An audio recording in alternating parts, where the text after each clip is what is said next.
절망은 나를 단련시키고 희망은 나를 움직인다.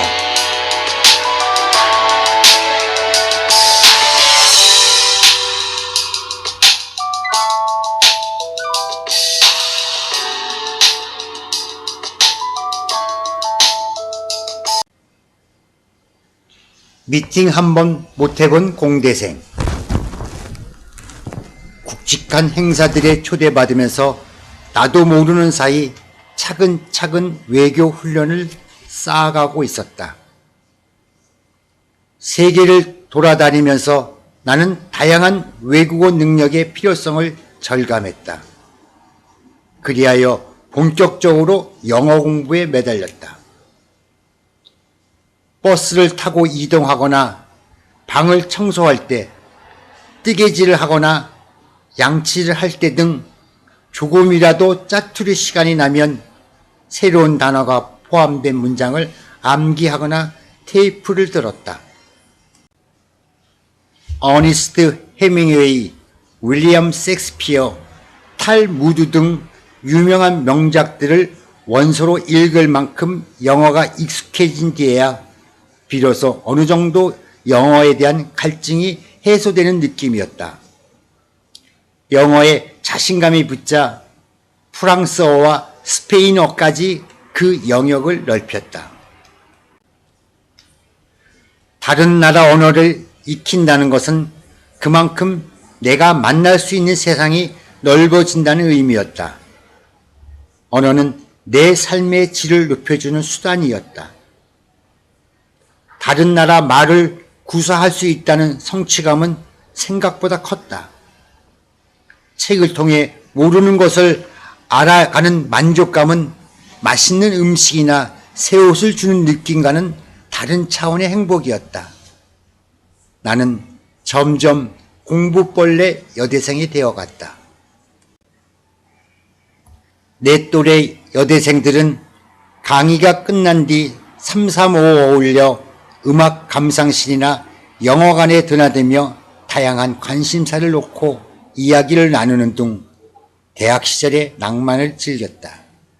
대부분 가정교사 아르바이트를 하던 친구들은 자기가 가르치는 학생을 비교하면서 재미있는 이야기를 쏟아내곤 했다. 솔직히 가끔은 그런 자유가 부럽기도 했지만 자유가 제한된 생활을 받아들여야 했던 나는 지식을 쌓는 일에 새로운 만족을 느꼈다. 평범한 대학 생활이 지나고 있었다. 내 뜻대로 서강대학교 전자공학과를 간 것은 후회 없는 선택이었지만 공부는 만만치가 않았다.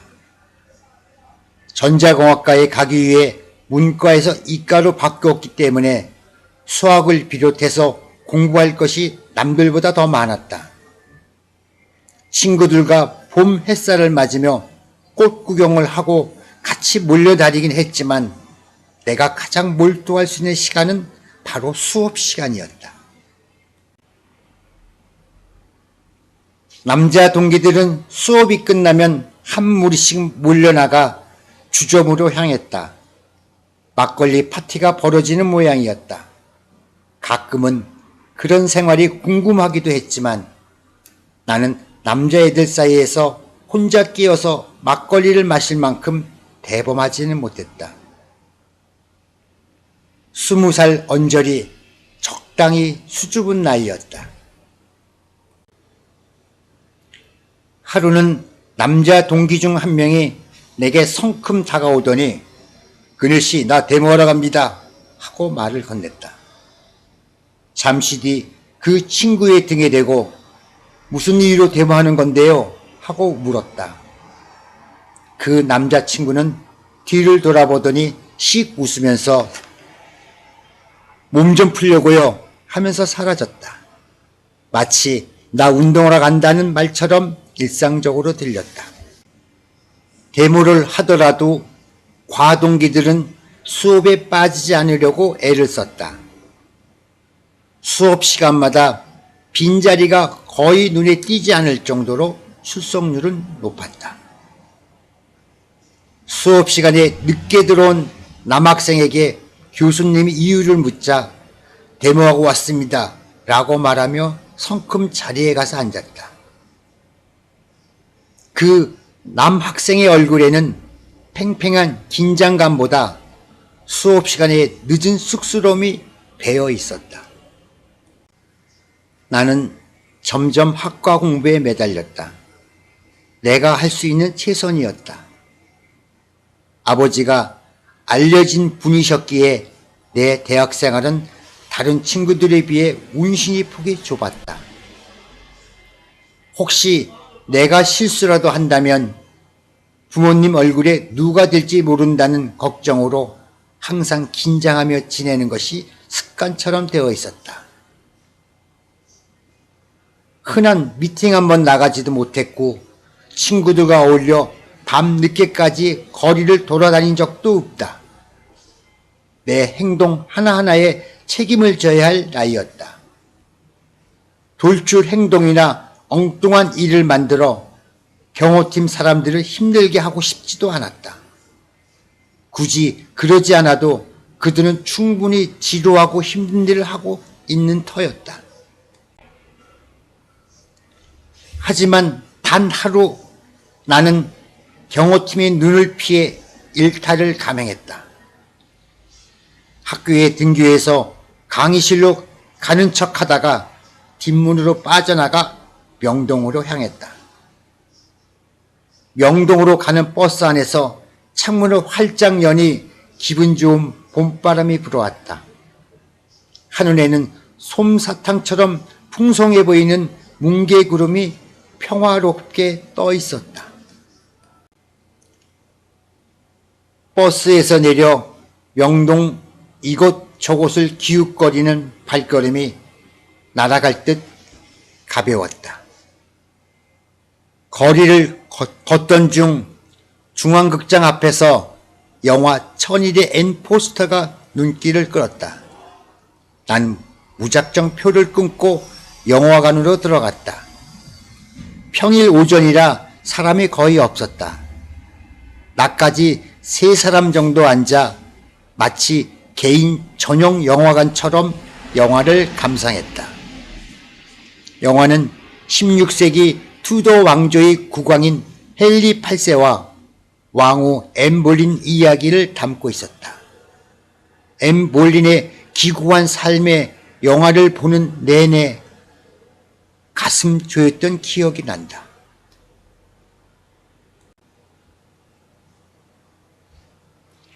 영화를 보고 나와서 명동 거리를 걸으며 봄날의 기운을 만끽했다.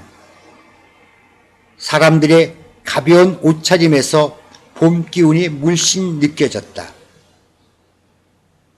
쇼 윈도우에 걸린 옷들을 구경하다가 마음에 드는 옷이 있으면 들어가서 걸쳐보기도 했다. 간혹 옷가게 점원이 어디서 많이 본 분 같아요. 혹시 텔레비전에 나오지 않으세요? 하고 물으면 흔한 얼굴이라서 누구랑 비슷하다는 말 많이 들어요. 라고 웃으며 답하곤 했다. 명동거리에는 멋쟁이들이 많았다. 그 무렵 유행하던 나팔바지부터 미니스카트까지 경쾌한 여대생들의 옷차림이 보는 눈을 즐겁게 했다. 기타를 둘러매고 오가는 남자들도 심심찮게 볼 수 있었다.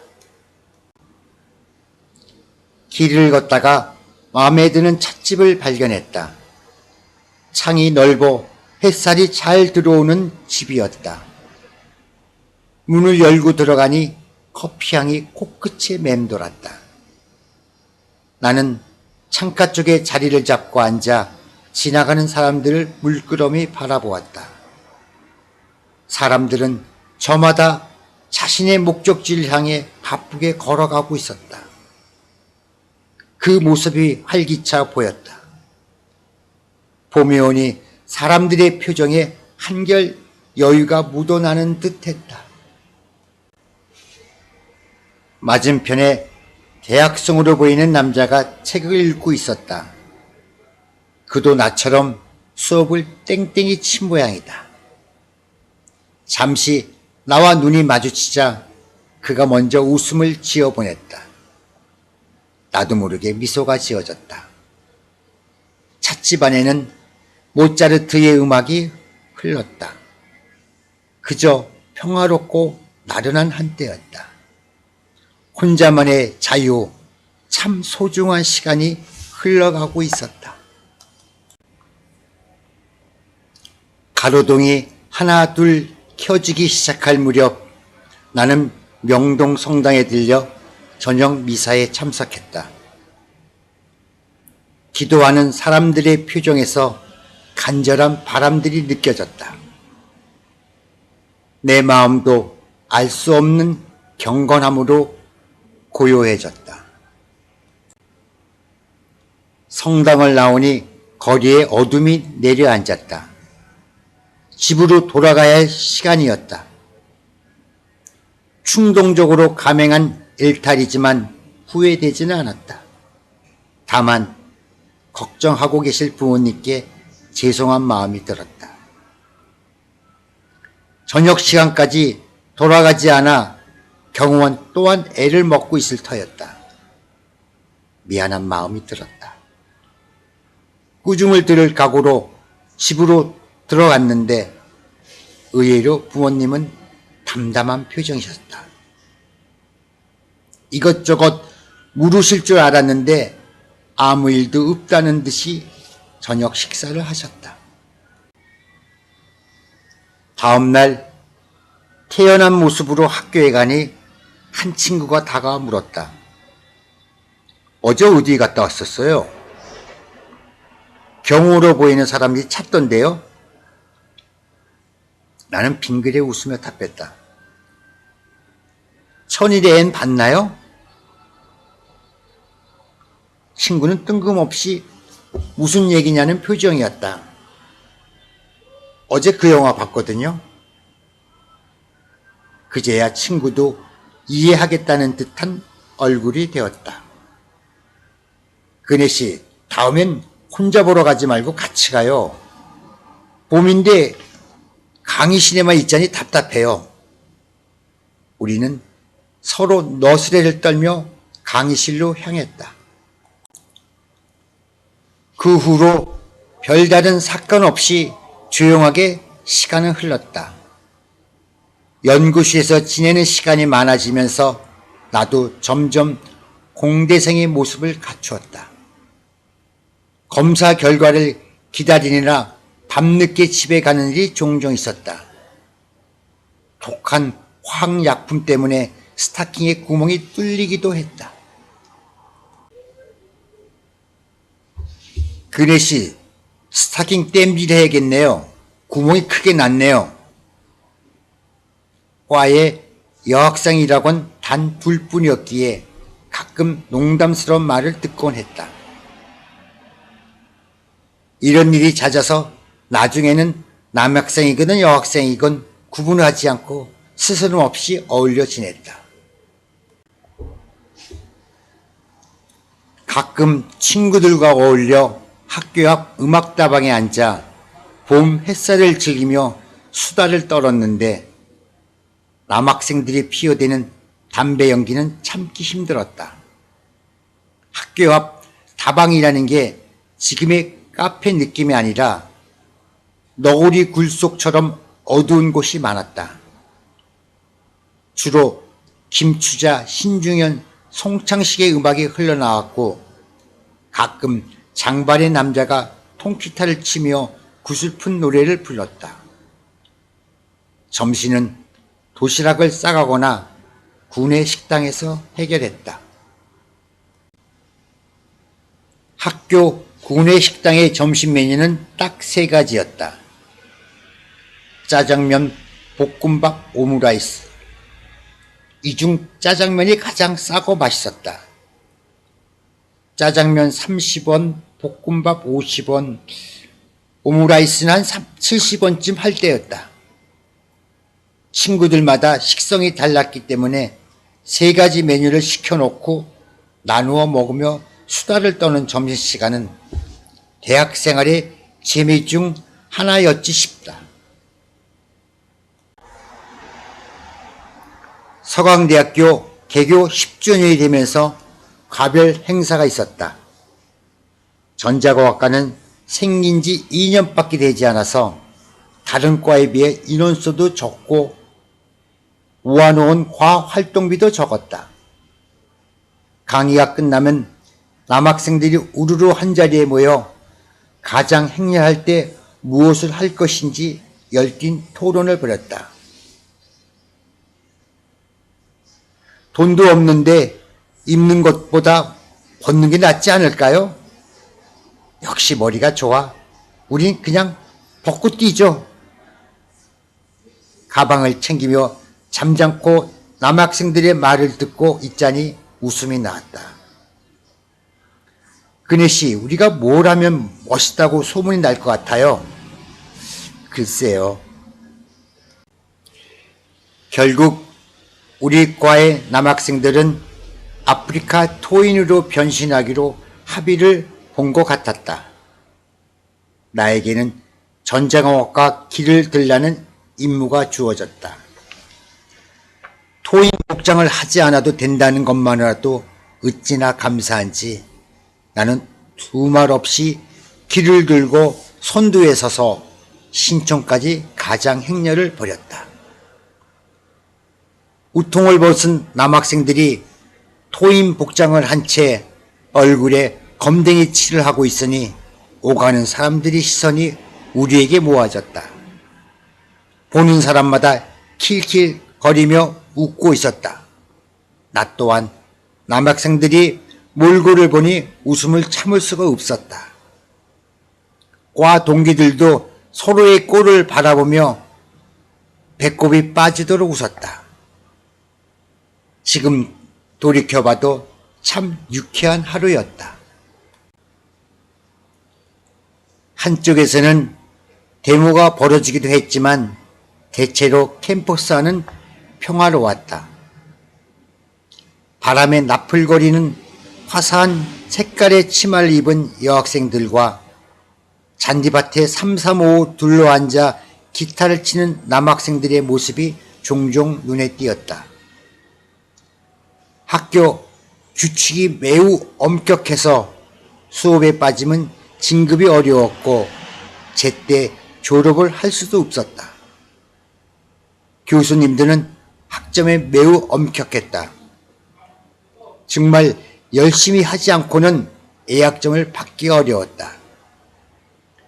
전자공학이라는 학문이 어려우리라는 것은 미리 예상하고 선택했으니 더 잘하고 싶었다.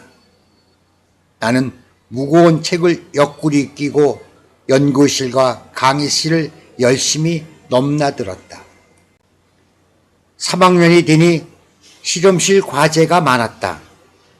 물리 실험은 2인 1제로 진행했는데 그날 내 파트너는 ROTC 후보생 친구였다.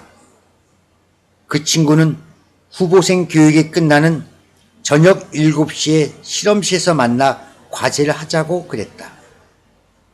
시간에 맞추어 실험실에 도착했지만 아무리 기다려도 친구가 나타나지 않았다.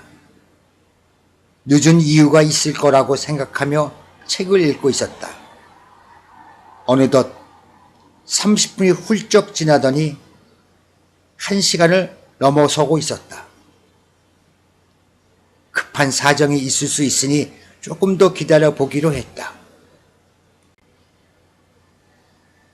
요즘처럼 핸드폰이 있다면 간단하게 해결되었을 텐데 그 당시는 삐삐조차도 없었으니 기다리는 것밖에 달리 방법이 없었다. 친구는 3시간 가까이 흘러 모습을 나타냈다. 그때까지 실험실에 남아있는 날 보자 깜짝 놀라는 눈치였다. 몹시 미안한 얼굴로 자신이 임원직을 맡고 있어 이것저것 정리하느라 시간 가는 줄 몰랐다며 그냥 가지 그랬냐고 했다. 나는 약속을 했기 때문에 그럴 수 없다고 대답했다. 밤 10시가 넘은 시간 12시 통금을 생각해서 우리는 실험을 다음 날로 미루고 공학관을 빠져나왔다. 친구와 학교 정문까지 걸어가는 동안 이런저런 이야기를 나누었다. 장래 희망, 가족 이야기, 전자공학에 거는 기대까지 잠옷 진지한 대화가 오고 갔다. 나는 친구들과 이런 대화를 나누는 시간을 매우 좋아했다. 누군가의 의지와 소망, 미래를 향한 꿈과 열정을 상상하고 있으면 인생이 더없이 아름답게 느껴졌다. 세월이 흐른 뒤 우리는 어떤 삶을 살고 있을까요? 차가운 밤 공기를 맡으며 친구는 먼 미래를 떠올리고 있었다. 자기가 원하는 바대로 살고 있다면 좋겠어요. 그네 씨는 어떤 꿈을 가지고 있는데요? 구체적으로 생각해 본 적은 없어요. 다만 꾸준히 공부해서 학자나 연구원이 되었으면 좋겠어요. 유난히 공기가 차갑고 맑은 가을밤이었다. 밤하늘에 북두칠성이 반짝이면서 빛을 발했다. 졸업이 다가올 무렵 나는 수석 졸업이라는 소식을 들었다. 예상 못한 일이라 무척 놀랐지만 정말 기뻤다. 다음 날 가족이 모인 점심 식사 자리에서 부모님께 이 사실을 알렸다. 어머니와 아버지 모두 기뻐하셨다. 그날 오후 아버지 직무실 복도에서 비서실장을 만났는데 축하 인사를 받았다. 부모님 외에는 누구에게도 알리지 않은 사실이라 의아해 물어봤더니 아버지가 너무 기뻐하시며 이야기를 전해주시더라고 했다. 갑자기 고통이 시큰했다. 졸업식을 앞두고 내가 입을 한복을 골라주는 어머님의 눈가가 붉어졌다. 내일이 너무나 가슴 벅차고 두근거려서 밥을 먹지 않아도 배가 부른 것 같아. 어머님의 손에는 꽃 자줏빛 한복이 들려 있었다. 수석으로 졸업하는데 옷 한 번 안 해주고 입던 옷을 입으라고 해서 미안하다. 나는 활짝 웃으며 괜찮다고 답했다. 하지만 어머니의 표정은 여전히 미안하다고 말하고 있었다. 어머님의 옷을 깨끗하게 손질해 입은 것이 오히려 내게는 더 뜻깊은 일이었다. 수석 졸업이 어머니에게는 최고의 선물이 되었던 듯하다. 뒤늦게 나는 이것이 내가 어머니에게 한 처음이자 마지막 효도였다는 사실을 깨달았다. 불행은 소리 없이 찾아오고 있었다.